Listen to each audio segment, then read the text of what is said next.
Welcome to another topic at Learn IT in 5 minutes, and today we are going to talk about web app and database servers. I know I can talk on this topic for hours, but let's try to get it in between 5 minutes and let's try to get as much as information when a server is called web, when a server is called app server and database server.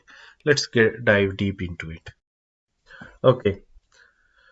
What is a web server? Web server is most of the time kept to interact or exposed to the external communication. Basically, you will see this is a, I'll say, three-tier application, okay, which has web server, application server, and database server.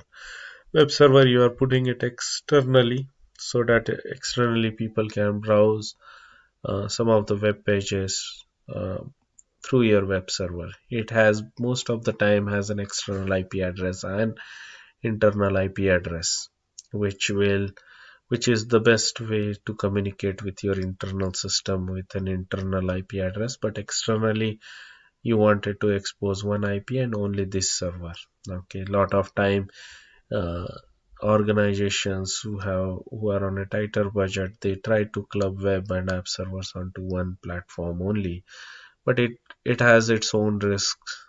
But it's a bigger organization, an enterprise level, at least a banking, they try to keep those at least on a separate box. Actually, when they wanted to disconnect or they find out any attacks are happening, they can restrict or implement at this level without impacting your application server or your applications which are about processing any of the transactions or any business related information.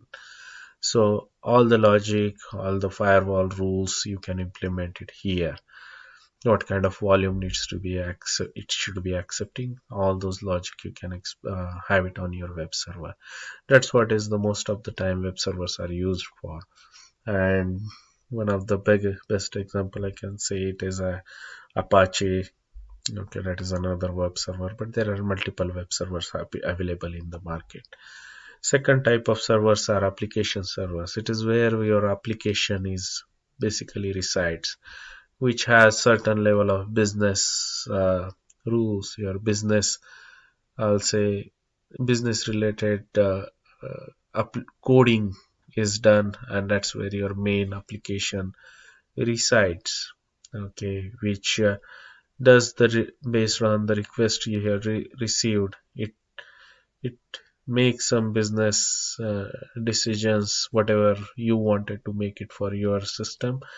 Based on those business, actually either it retrieves the data or sends the data to the database server, or based on this data it makes some business decisions and it sends back the request response to the web server, and web server further sends it back to your customers. Actually, as I think I already tried to explain the database server is nothing but that's where your most of the data is residing. There are multiple types of database servers, uh, like RDBMS, you have it, which are relational databases, NoSQL databases. There are very different types of databases currently in the market.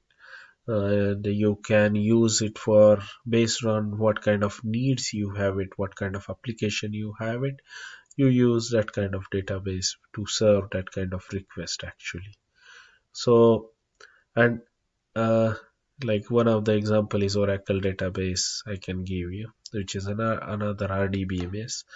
And application servers, I will say that Tomcat, Enterprise, or WebSphere, or WebLogic, these are called the application servers. So with that I conclude this video, and please do like, subscribe the channel, and let me know in case of more questions in the comment section. With that, thank you very much.